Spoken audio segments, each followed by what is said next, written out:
Good afternoon, or good morning, or good evening, as the case may be. As I'm pleased to say, we have people calling in from around the world for this call. My name is Damien Glendinning. On this chart, it says Treasury Consultant, which is kind of true, but I'm also the chairman of the advisory board for a group called Complex Countries, which does online peer discussions to discuss, believe it or not, complex countries. And that actually leads us very much into the reason why I've been asked to moderate this session, which is a lot of the complex countries, of course, have restrictions on exchange controls and repatriating cash. And that is very much the topic of today's session, which is how you actually can get cash out of some of these more complicated structures. I'm actually also standing in for Marielle Barclay, who unfortunately is sick today. So she asked me if I could do the introduction for Economist Impact, which I'm happy to do, but I apologize if I in advance if I stumble a little on it, because I'm reading the text she sent me. This isn't something that I normally do. So welcome to this webinar on strategies to repatriate or hedge cash in restricted markets. This is part of the award-winning Global Treasury Leaders Program, which is organized by the Economist Impact and sponsored by Deutsche Bank. The program has two objectives: to share thought leadership and to connect treasurers around the world. We do this through a series of activities every year, which include summits in different regions, webinars like this one you're joining today, articles, and an online community where we host these contents. The community is open to corporates only, and this allows treasurers from all over the world to connect and to exchange ideas on any topic of their interest. It is totally free, and I'm now going to send you a link via the chat facility so that you can join if you'd like to. Just remember to choose the Global Treasury Leaders Network when asked which groups you'd like to join. And also, so there is also a link to the a chat, and this chat is to be used to ask questions as we go through. So going back to today's webinar, the idea is to make this session as interactive as possible. So please ask as many questions as you like using the questions tab on the right-hand side of your screen. And please send them to us as soon as you think of them. Otherwise, you'll forget, and we will bring them in when appropriate. So they don't go straight to everybody. They come to me, and then I will bring them in as we can. So with that, and again, apologies if I didn't read it properly, but it's very much the message that the Economist Impact is grateful to Deutsche for sponsoring this. And so with that, I hope we have a good discussion. And again, please do feel free. I can't emphasize it enough. Please feel free to ask questions. So to go back to the topic for today, it's strategies to repatriate or hedge cash in restricted markets. So for multinational corporate companies, repatriating cash from complex markets continues to be a challenge. Although their businesses might be generally generating healthy amounts of cash, if those markets have delays, restrictions, or exchange controls in place, there may be value erosion long before the company can permanently repatriate funds or convert them into a stable currency such as the dollars or euros. Treasurers need to plan long-term capital allocation, assuming global cash is available in full, while considering aspects such as FX hedging, interest rate hedging, and the place for repatriating cash in a timely manner. Changes implemented in exceptional circumstances and how they track, manage, and hedge and report risks in restricted markets. We will hear their first-hand experiences and discuss governance frameworks for ensuring business continuity. Don't miss out on valuable insights to optimize your global cash management. So now we've done all of the formal introductions, it's my pleasure to say hello to Stephen and to Vidran, and to please ask you to introduce yourselves. You represent two very different companies that are going to give us two bookmarks, I view, at either end of the spectrum on this. So Stephen, would you like to go first? Sure. Hello, everyone. My name is Steve Gomes. I'm the Assistant Treasurer at Bose Corporation. I've been here for about 12 years now. In my role, I oversee cash and liquidity, investments, foreign exchange, and our working capital solutions. So see a broad spectrum, and we operate in Europe, in Asia, and in some difficult countries and some not so difficult countries as well. Okay, thanks. And Varun, because I believe your business model is very different. Yes, thanks, Damien. Hi, everybody. My name is Varun Vadva. I work as a deputy treasurer at Baker Hughes.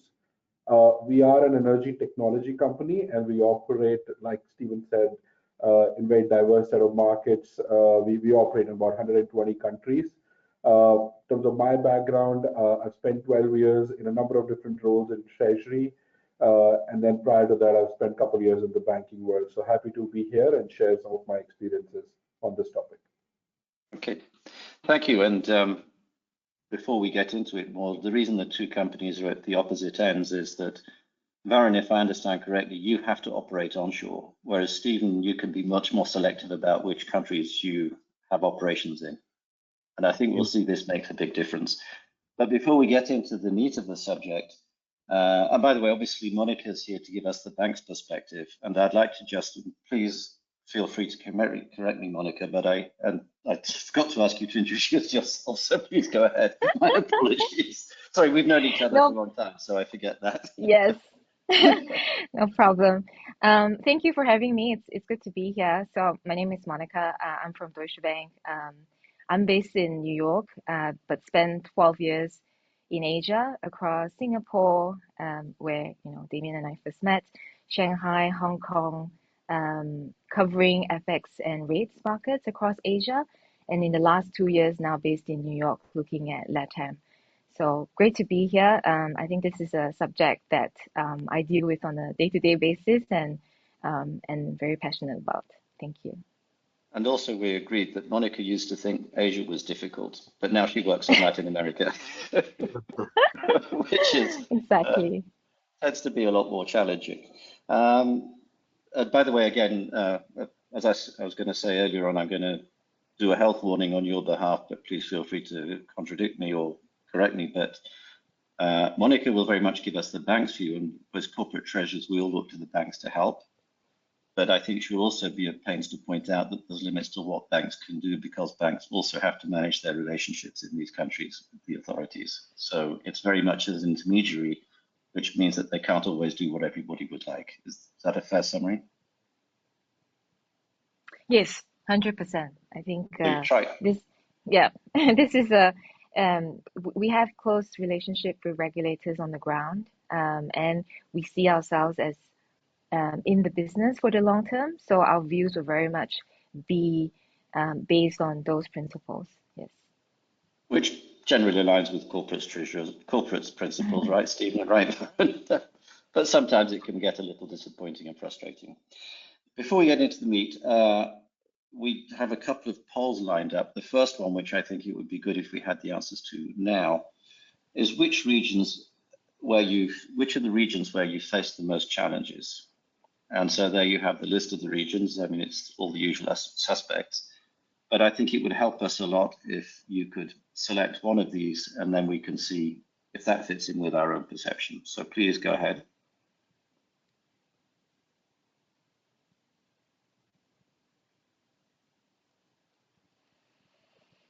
I don't know whether I think we've had enough time now. It shouldn't be that too hard. It shouldn't be that hard to tell us which one. So APAC, interestingly, is the top of the list. Middle East and Africa second, and Latin America third. I find that very interesting.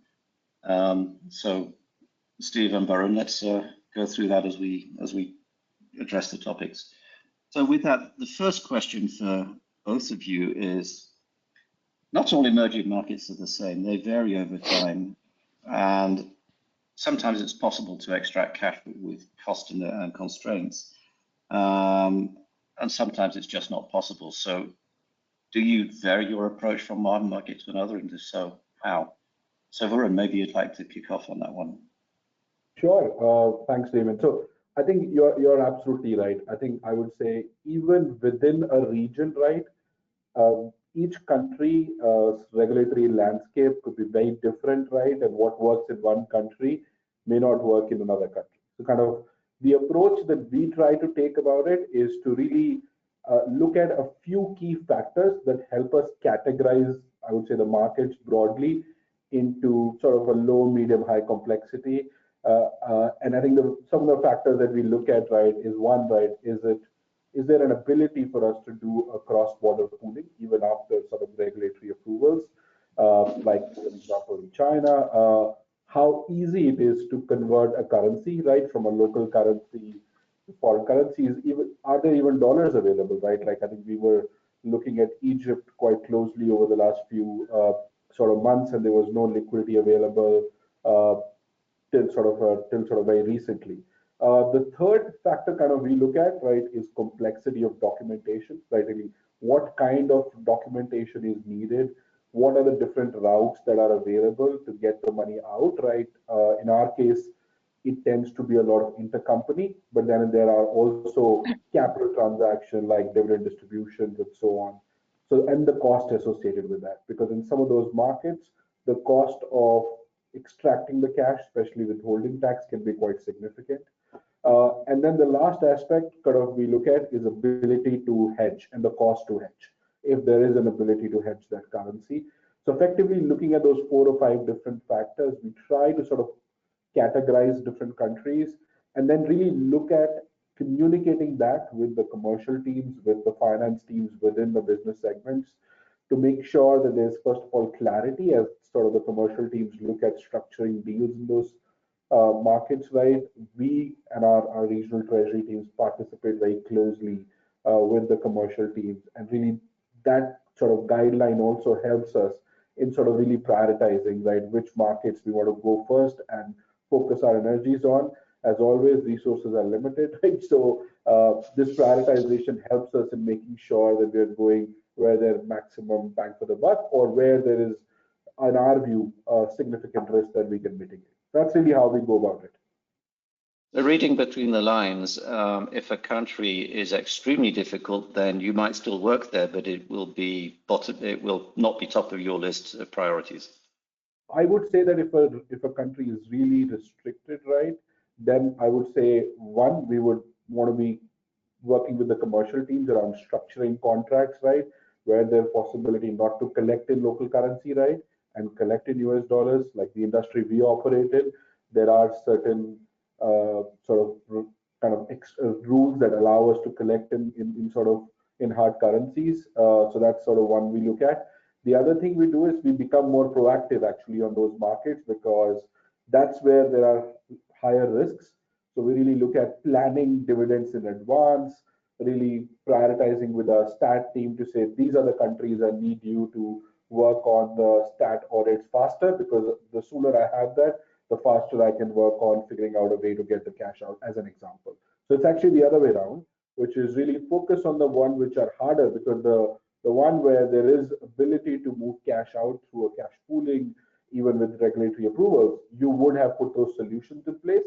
But the ones which are the harder ones need more effort. Obviously, there's an element of looking at the magnitude, right, of cash as well to prioritize, but really the harder ones are where you spend more amount of energy, I would say. So you still do it, but you make sure that you get the business on board beforehand with what you need to do. Do you find resistance from the business? Because sometimes the sales guys don't like you showing up and saying, you need to do this. I think I would say that that's a constant effort to educate, right, people around the risks involved, and in fact also educating the management around really looking at what's your effective margin, right? Because your margin on the deal may appear to be quite good, but as you add these extra costs on top, right, and an ability to not being able to use that cash for capital allocation within the company, suddenly the margins start to look very different, right? So I think really there's two ways to kind of approach it. One is to educate the teams on ground, but also then to sort of use that visibility at a top level to kind of drive decisions around the broader strategy of the business. So I think that's an important role to ensure that there's a broader thinking about how you approach those markets and how do you look at your long-term business plans in those markets. So this is where it's important for Treasury to be proactive and to get in front of the business. Absolutely. So one of my favorite topics, which is the strategic treasurer. So Stephen, what about you? I believe you have a view and a take on this too. Yeah, absolutely. I mean, we certainly look at each country individually, right? Even countries within the same region can be very different. So we certainly don't regionalize by, there's generalizations you can make, right? Europe's easier than Latin America, for example, but in general, you're not looking at individual, you're looking at individual countries. We look at a lot of the same things that Varun just said, right? Pooling, loan repatriation costs, regulatory environment, things like that. I would say the big difference between ourselves and what Varun is doing is that, when we partner with the business, we will often make a decision not to go into a country.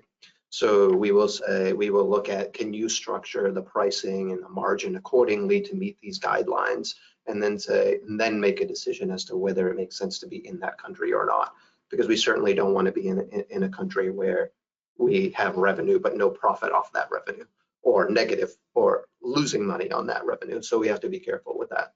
And so partnering with the business, again, is very important, right? And so, we've established processes internally to make sure that they're aware that when they're thinking about going into a new geographic location that crosses a country line, that they let us know, and that we have a discussion about that. I think we've come a long way with that, because I do think that our sales team, 7-10 years ago, was looking at it. If I'm in Asia and I'm going someplace else in Asia, then we're fine because we're already in Asia. But they look at, Asia Pacific sales. They don't look at China sales or Singapore sales or Malaysia sales. And so that, we've come a long way in terms of how we think about that perspective and how we partner with the business. And having spent 20 very happy years in Singapore, I can confirm that Singapore, China, Malaysia, and Vietnam are all very different from each other. Yes. But this brings me to a couple of my personal issues and bugbears. The first is, you mentioned profitability. One of the issues that I find is that often, if you follow the accounting rules and principles, which we all do, the business looks profitable. It's just that by the time you get the cash out and you've paid all the withholding tax, the economic value of that profit has disappeared. Do you find that's a challenge? Both of you, do you find it's a challenge trying to get that message across? Because it may look good on paper. On my end, we do. We do find that a challenge, right? I think that from a commercial perspective, businesses manage P&Ls. And so if the P&L looks okay, then it's a profitable business. So there is an education perspective that we have to go through to say, here's the reason why your P&L may look good, but at the end of the day, the economic extraction of profit from this entity or this location is not worth the time or the effort that you could probably use more wisely for a real profitable endeavor elsewhere.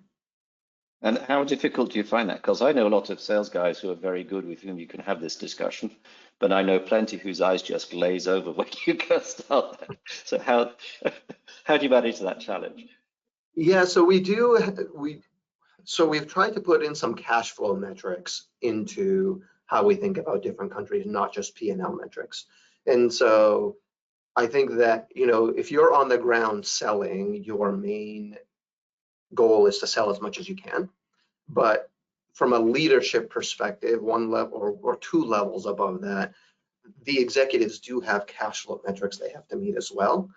And so they will drive that down to their sales team on the ground to make sure that they understand, and others working on the team to make sure that when we're setting pricing, we're setting it in a way that makes sense for that economic value at the end of the day. Varun, I see you nodding in violent agreement. Anything else to add? And how do you manage it? I would say a lot of common themes to what kind of Stephen mentioned, right? One of the key points, I think, from my side here is the fact that some of the costs, which are these hidden costs, right, are not incurred in the same period. So effectively, you collect the cash. By the time you repatriate, it could be a year later, depending on how complex the market is, right, and what dynamics you're operating in. And that makes it harder, right, to kind of really come at the actual cost, right? So one of the things that we've started to kind of work on is to really look at a historical view, right, but also a forward-looking view, because because oftentimes, right, things change very dynamically in these markets, right? So a historical view does not kind of help you to make informed decision around the future, right? So we start to also look at what are my costs if I was to make X amount of cash in a particular market, right? And take sort of information from the banks, right, to really understand where the currency is going over the next year or so. The banks have some really good research at times, and we try to kind of take a view from them and form a view to say, like, what does this cash mean to you, right, a year later, right, or by the time we repatriate it. And I think that's helped us to ensure we have the right dialogue at a management level to really look at these markets. And that helps us to educate and have a seat at the table, right, with the business as we really think through these markets. Okay, thanks. There's still lots of questions in my mind coming from that, but before we go there, Monica, how does this fit in with your experience of dealing with corporates in these markets? I think that gels very well with our experience. I think, what Steve and Varun have mentioned are kind of the day-to-day top of mind concerns that treasurers have when dealing in difficult markets. And from a bank perspective, we try our best to provide solutions to address some of these risks and costs to the extent possible. Share best practices and structures that we've seen maybe work well for some other corporates in the same industry or even different. I think that helps to kind of give a different perspective. From a solution perspective, I think I heard also some of the risks and costs that were already mentioned, such as FX, interest rate risk. Some of the risks that I've also come across would be like liquidity risk. How do you make sure obviously aside from how the cash is accessible but also optimized, how is it managed? Operational risk. I think Varun at the start mentioned like documentation in certain markets could be extremely cumbersome. And I think having been in Asia and now LATAM for 14 years, I can definitely attest to the differing complications to documentation in each market, and that also comes at a cost. It's a human resource cost. And then I think lastly also from a geopolitical perspective, I think we've seen mounting tensions these days across countries, and how do you quantify country risk or cross-border risk? The currency could be convertible until it's not. So kind of things to think about as you try to be more forward planning in these situations. Yeah, so there's plenty in there to chew on, and I think we'll come back to the various aspects. But one thing you mentioned, and that was what I wanted to come to next, was cost. Because I believe, well, the cost comes in many shapes and sizes. One is the admin cost, and again, Varun, you're from India, right? So I think we agree you can get cash out of India, but nobody's ever accused it of being simple or easy, and it tends to involve a lot of admin. Same with China. Also, there's withholding tax. And so again, often, in my experience, I believe it's your experience as well, Stephen, the tax department are not particularly anxious to incur withholding tax if they can avoid it. So this gets you, in my mind, into a discussion with the business, which is, well, you want to leave it there and take the various risks that Monica has been talking about, or do we swallow the pill and take it out? So how do you guys go about that? So Stephen, how about you? Yeah, I mean, we also bring in our tax group into the discussions, obviously, because in a lot of these countries, it makes a difference. I would say internally, if there's two parts of the company that care about country borders rather than regions, it's treasury and tax. And so we talk to them pretty closely, but I think, at the end of the day, I'll go back to the profitability piece, and this is something that we talk to the business about as well. You have to be able to price the product that you're selling with enough margin to account for that. From a treasury perspective, I don't necessarily have use for cash in certain countries, I don't have an efficient way to spend it or a need to spend it in certain places. And so I want to get it back to either our European headquarters or the US to make sure that we can use that efficiently to move the business forward. And so as we think about that, tax is just another component of that, and we make sure that they're brought in. Sometimes they bring us in, and sometimes we bring them in, to be honest. But you know, it's certainly a part of the cost involved. I think, you know, we talked about other costs like admin costs and things like that, and you know, sometimes the tax cost is actually easier to quantify than the cost of, you know, how long will it take to get the money out, right? You know, and so, you know, there's a cost to having it 6 months from now or a year from now versus having it next month. And so, you know, how much resources on the ground does that take as well? And so that's sometimes a little more difficult to quantify because regulations are always changing. As Monica said, you may be able to do it today and not tomorrow, or the other way around, hopefully. But it's certainly an input. And you know what the withholding tax rate is, but you don't know how many strange questions the tax authorities are going to ask and how much research that's going to drive. Correct. How about you, Varun? Because again, it's the same. And by the way, sorry for both of you, for me, one of the big problems, say it up front, one of my pet hates is KPIs. And the tax guys, of course, have a KPI on the net tax rate. Mm-hmm. And incurring withholding tax tends not to help. So how do you manage that, Varun? Yeah, so I think I would say like we are sort of pretty connected with the tax team, especially around planning, right, for these costs, right? Obviously, if you're operating in some of these markets, one of the things that we also look at doing there at the time of deal structuring, right, if it's a large deal, to also look at possibility to see if there is a split scope, right, which is if there is a scope which is a localized scope, right, and then needs local collections, right, and if there is an opportunity to actually have an offshore scope, right. So we look at single contract having two scopes, a local scope and an offshore scope. That does help to, I would say, to some extent, to ensure that we can optimize the structure, right, where possible. But with the tax team, right, I think we do look to do a lot of planning around what sort of cost are we going to incur, right? That helps them to form a view, to your point, around the sort of the overall tax rate, right, for the company. And then I think, and then really look at prioritizing sort of markets where we need to kind of move faster.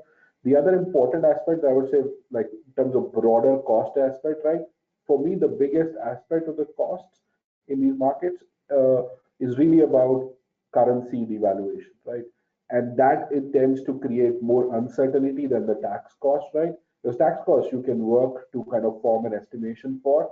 Oftentimes, what's not something that you can factor in with a high degree of confidence is how the currency could move, right, and how long you're going to keep the cash, and those sort of tend to become sort of that create more of sort of surprise elements, right, and that's really kind of our focus to see how can we shorten that period and move cash faster. So we do have metrics around how quickly we are repatriating cash that's generated uh, in a particular market or in emerging markets, and we do track uh, and aim to get 100% of cash collected in emerging markets back to our sort of liquidity pools on an annual basis.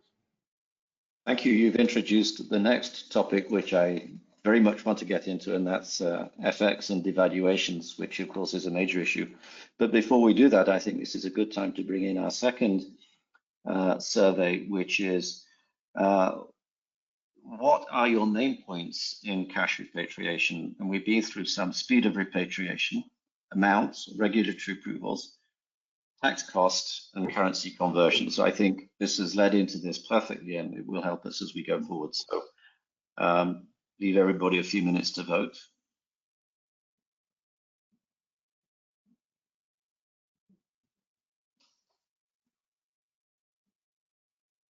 And maybe we can see the result.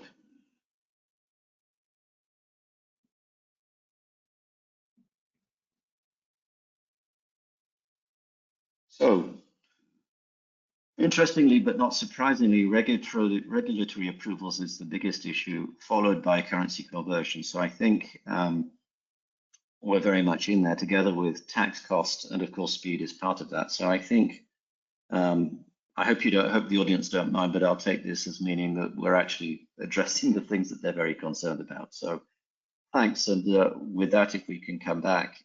So let's talk a little bit about currency, and because in my mind, and it sounds like you two have both got very good approaches with your management, and congratulations. I suspect several people on the call sometimes struggle with getting their management to take a similarly enlightened view.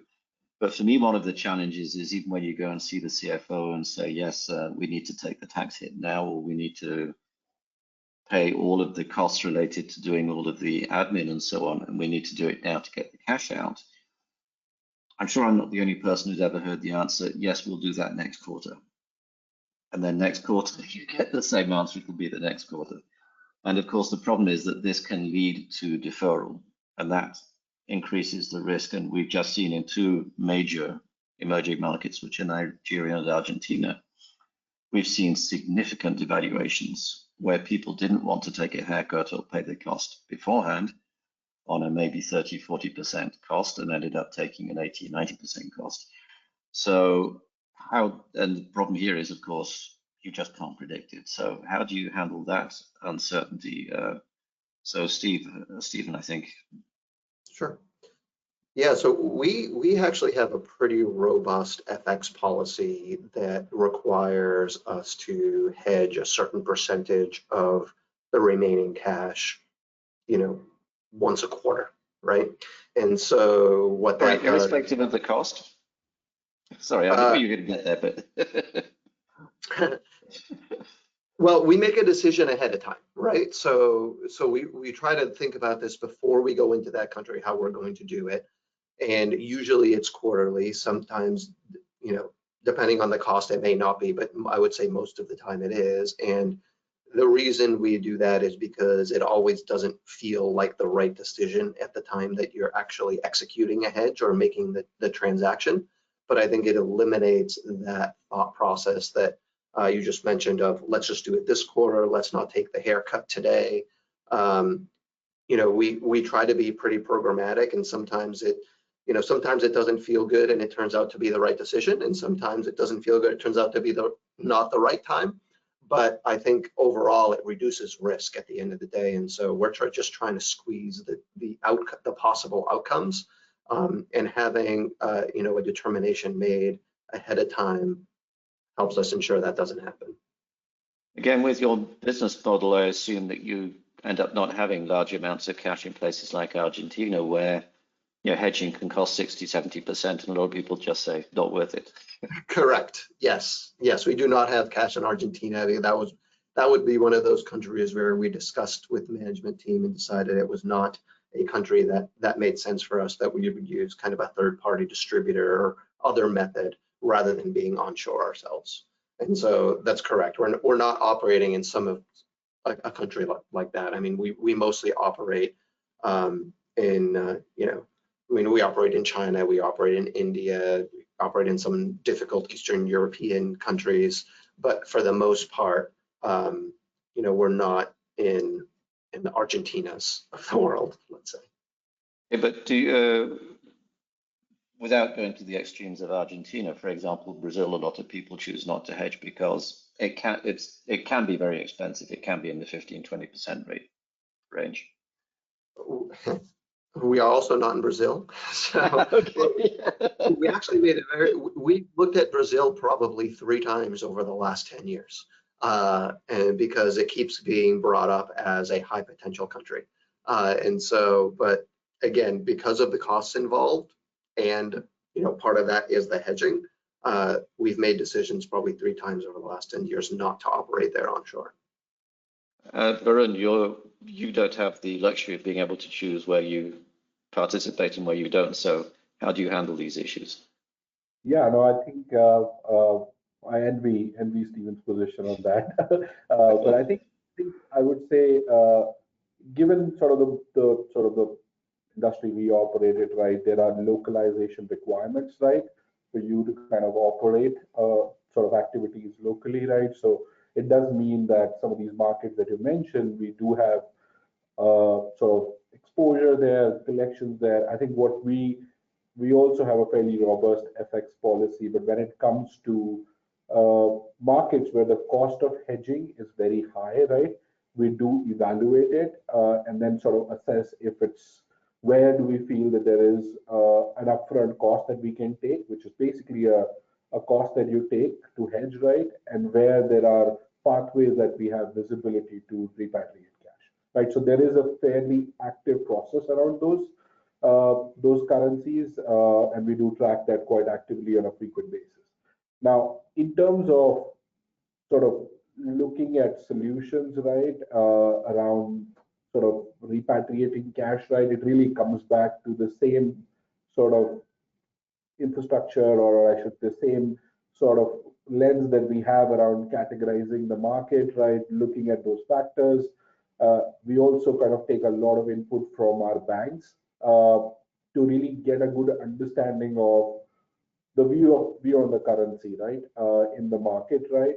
In some markets, there are NDF markets that are available, so you could get a fair bit of sense around what's the expected devaluation, right, in the in sort of over a period of time. Again, it's more of a art than a science. There is no right or wrong answer, right. It comes down to really laying out the scenarios that could play out and really having an active dialogue with our banks to get a good understanding of what's happening in the market to take decisions, right? So I think really that's kind of a very active approach that we do manage, but luckily for us, that's a handful of markets and not the bulk of the markets that we operate in. Okay, well, thanks. That's a good time to bring Monica back in and for her comments on this whole question. And it's also linked into a question we've received from the audience, and thank you, and that's what about cryptocurrency?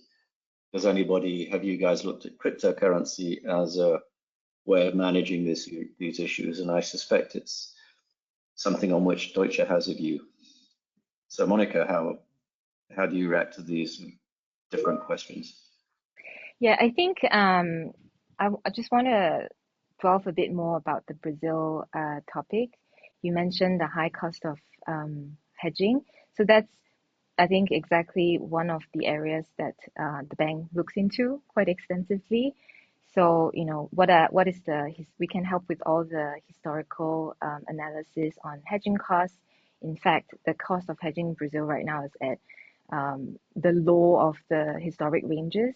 So, you know, more and more companies are sort of relooking and increasing the hedging ratio for Brazil. We can help with tools in terms of assessing which part of the curve is the most optimal. Is it, you know, maybe you used to hedging 1 month rolling swaps, but that's kind of much more expensive currently than doing a term hedge. We can advise on liquidity. You know, Argentina is a market where there is hardly any liquidity, even if you want to hedge in the NDF market.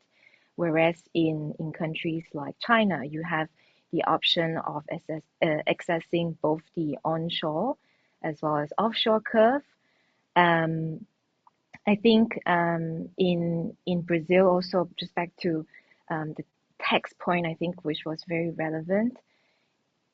Decisions around or impact of tax can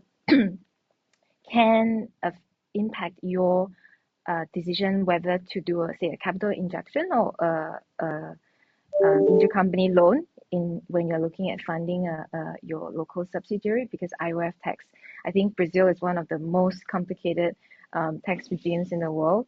And so, you know, just looking at the IOF tax implications between capital injection and intercompany loan, and even, you know, when you're taking external funding, the format of funding could also be rather different. You know, is it a working capital loan or in a different format like a nota comercial? So lots to kind of explore, I think, on Brazil, where also, you know, unlike China, where you can have a cross-border cash pool, in Brazil, a cash pool is not really possible.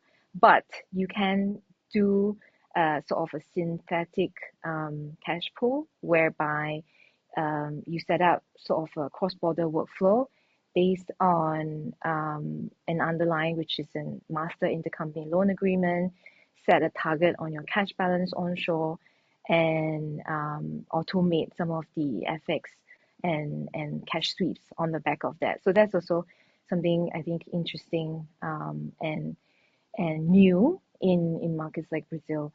Argentina, I think, is representative of the super challenging and difficult markets and the high cost of operations. And we talked about devaluation.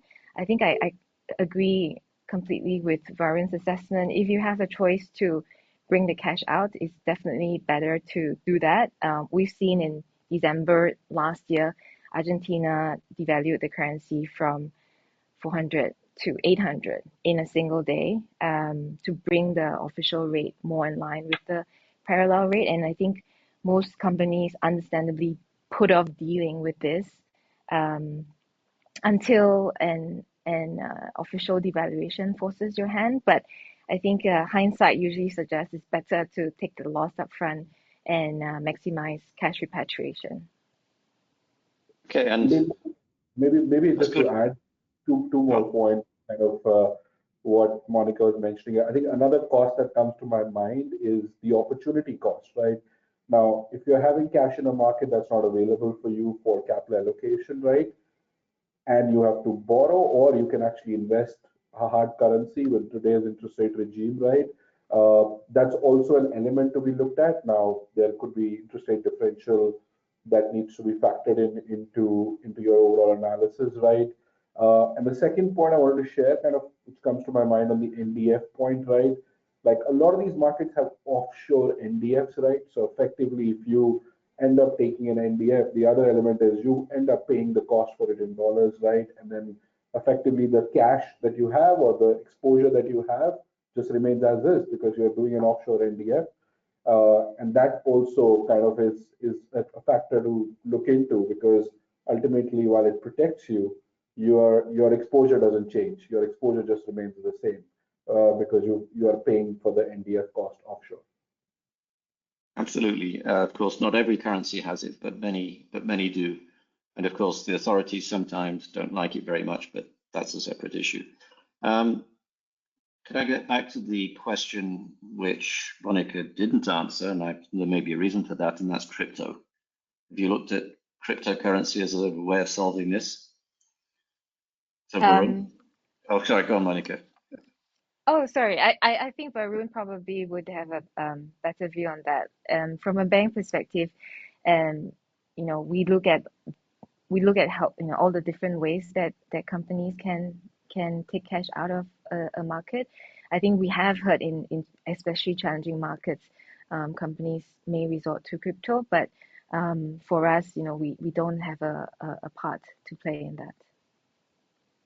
Yeah, I would agree, Monica, with you. Like it's a idea that keeps coming up, right, in conversations, but I at least have not seen a bank really come up with a solution which is compliant and also sort of there's several concerns at this stage in my mind around sort of the flow of money, how the regulators would look at it. So I've not seen a solution that I've felt comfortable with.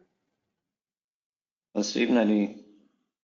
Yeah, I agree with Monica and Varun. Again, I've heard it discussed, but not something that I've heard seriously pitched or considered internally.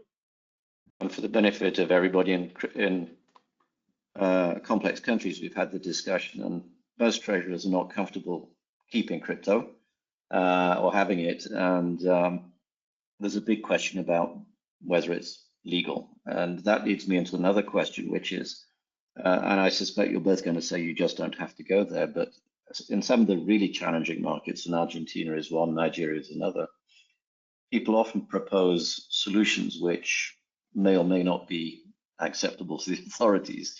In Argentina, you had the blue chip swaps or conta con liqui or contado con liqui. Never entirely sure whether that's legal or not, and it can be difficult to get absolute validation.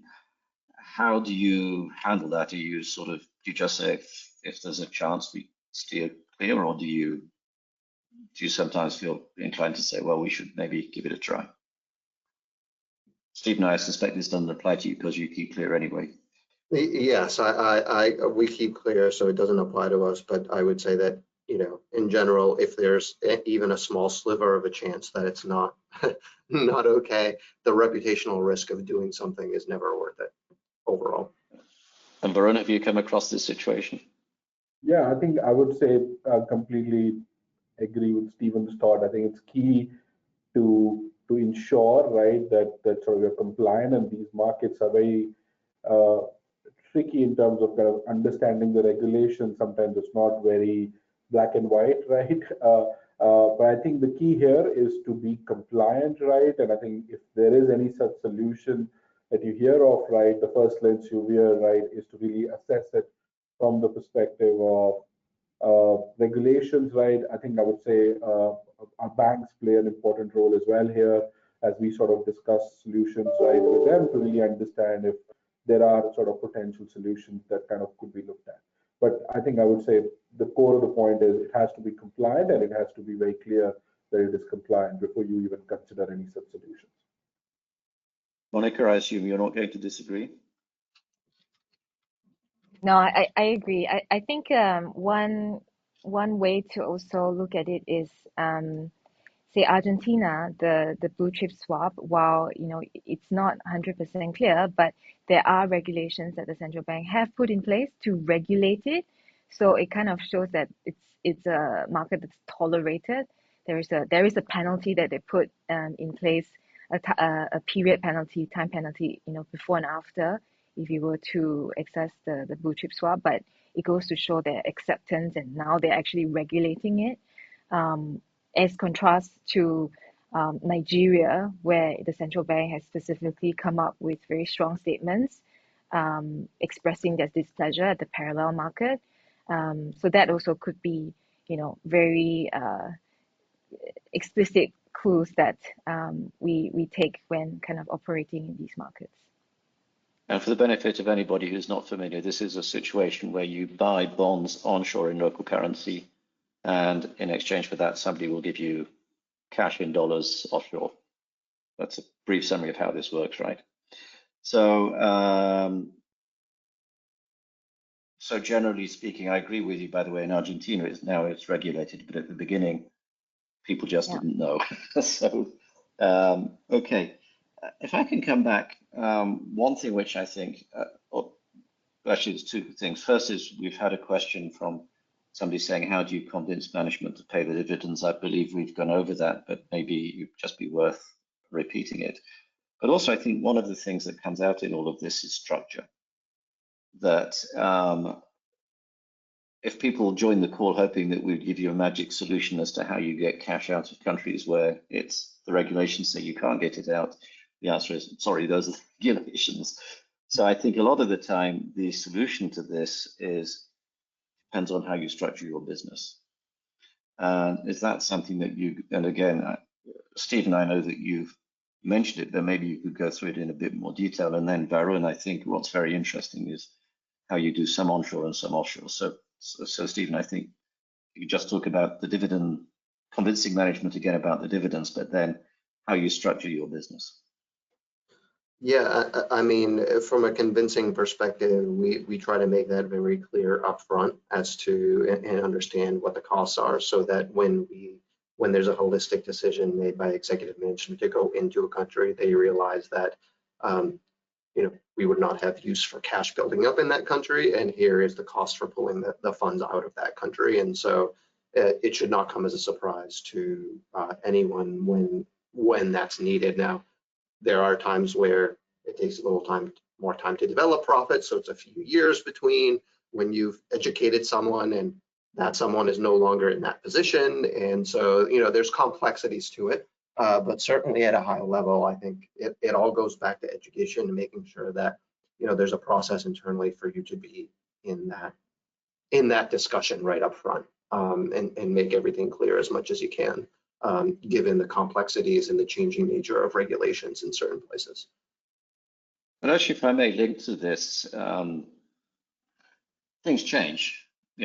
Countries change. So some of the countries that we've been discussing today, Brazil, India, China, used to be very, very difficult. In fact, even virtually impossible. Today, there's hassle and there's tax costs, but they work. So is it sometimes worth considering that, well, maybe we should establish the presence now for the day when things change? Yeah, I mean, I think it always should be reevaluated, right? And we talk about that. I just mentioned that with Brazil, right? So we reevaluated that, several times. And we always try to look at what is the current situation. We think that sometimes waiting is not necessarily the best decision. We kind of have to make the decision with what's happening at the moment. And there are times where we will get understanding that things are going to change potentially for the better. And so do we wait or do we not?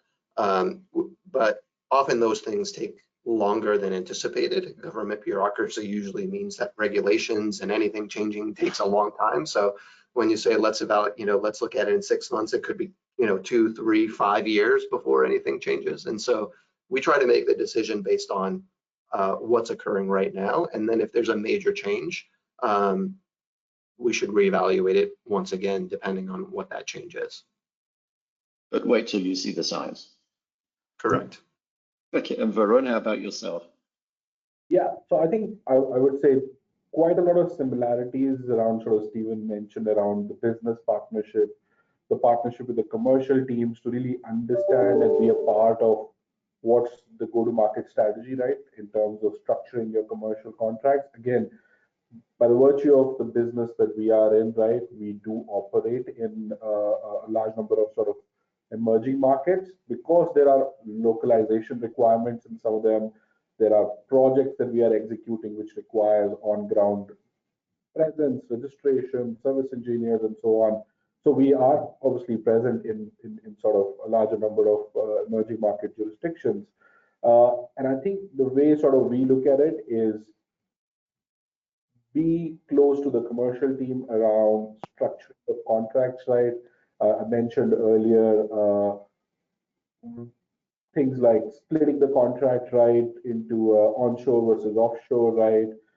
There are also sort of being part of the discussion and looking to sort of structure the contract in currencies that are not sort of creating additional risk for the company, right? If you can do that, I think that's also another way of doing that. So I think kind of our growth is sort of partner with the business and support in structuring the transactions. When it comes to new markets, right, I think we evaluate it with the same lens, right, which is look at it and understand the regulatory landscape and then look at it, is it worth it from an overall regulatory perspective? There are also times where we partner with the business to say these are really super small markets, and then there are decisions sometimes to basically say we are not going to operate in that market because either the market is too small or the regulatory landscape is not sort of conducive for it.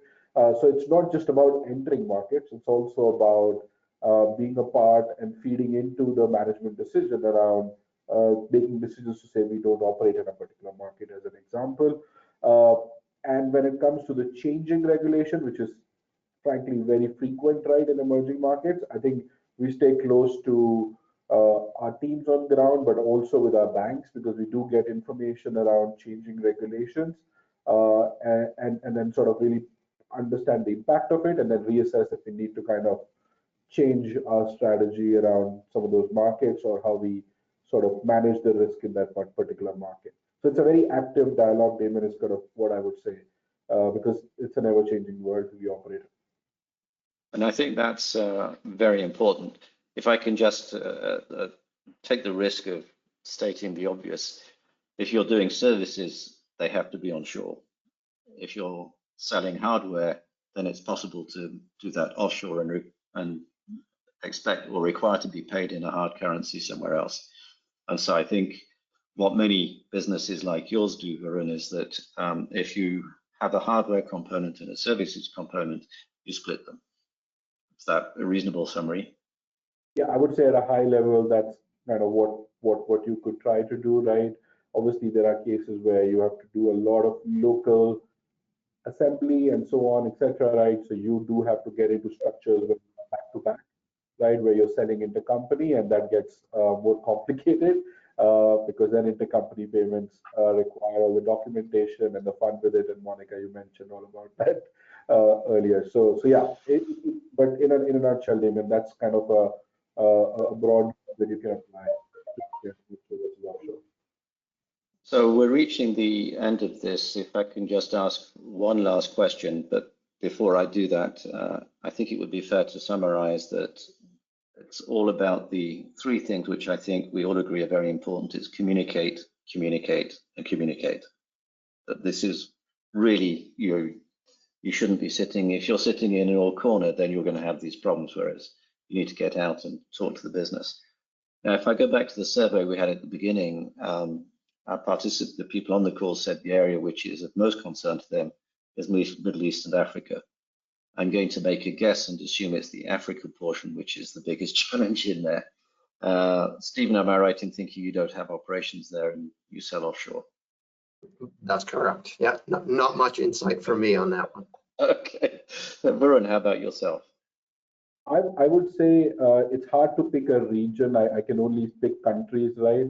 There are some countries in that sort of region that can be very complicated. I would also say Latin America. There are a few markets, and we've mentioned a lot about Argentina, can be very complicated. So I think for me, it's less about regions, but more about specific markets or countries that can be very challenging. Okay, well, certainly my view on this is, yes, by the way, people forget that Latin America also includes places like Chile, which work very well and where there's very few issues. But I suspect that also a lot of this has to do with there are very few African countries which are very significant markets for most of us. People who do have significant business there tend to find it very complicated, but it's not true of everybody. So I think that would maybe get back to some of that thing. So with that, we're reaching the end, so I'd like to bring this to an end. Any last comments, Stephen, and then Varun, and then finally Monica? Yeah, I would say from my perspective, I would just echo your three essential things to do, which is communicate, right? And I think that's the important thing. And I think we can use resources like Monica at Deutsche Bank to help us stay educated on the various different markets and how they change, so that we can then communicate that to our business partners and ensure that they're informed about the decisions that they make and the consequences or next steps should we do enter into a certain new market. Varun? I would say echo the communication point, echo the partnership with your banks, right? I would say the only other point that comes to my mind is understand your business and sort of understand the stakeholder base. I think that's super important to take sort of early interventions, right, and then sort of drive right decisions. Okay, great. Monica, final comments from you. I cannot echo more the partnership view. From the bank's perspective, we endeavor to make sure that the most updated regulations and changes are shared with our clients across the board. I think also one thing we haven't really dwelt into is kind of the uncertainty in the regulations, and also sometimes different banks may have different interpretations of the regulations depending on their risk appetite. So I would say definitely consider talking to more than just the cash management banks that you have on the ground to get a more neutral and factual view across the board. And if I may, thanks, and absolutely, if I may also, banks are very useful in convincing management that it's not just because you have an incompetent treasurer that you have these problems, that everybody has them. So again, I think it's important to say, the treasurer's job is to sort this out, but sometimes you can't. And I think banks bring a much broader perspective. So with that, I'd like to bring this call to an end, and thank you. So before I do that, so thank you to the three of you for your input. I personally found it good fun and very interesting, and I hope the audience did. So thank you. Before we sign off, I need to go back to doing what Mariel usually does on these calls. So again, apologies, I'm going to be reading it out. So I'd like to give you some information on upcoming activities. So again, thank you to the speakers for sharing your experience and best practice, and also thank you to Deutsche Bank for making the event possible. And thank you to everybody who joined for joining in. Please feel free to continue this conversation with the speakers and colleagues at Global Treasury Leaders Community. You can join using the link that I shared with you earlier on in the chat, and through the platform you can exchange experiences and ask questions to all the members, and we share contents on a regular basis. The next webinar will be on enhancing cash forecasting with AI. And I suspect every treasurer I've ever met, including myself, always complains that cash forecasting is very, very difficult. We'll be sharing more information on this shortly. Please watch out for the emails and hope to see you then. And many thanks again. And once again, thank you to everybody. And have a great rest of the day or evening, as the case may be. Thank you and bye. Thank you. Thank you.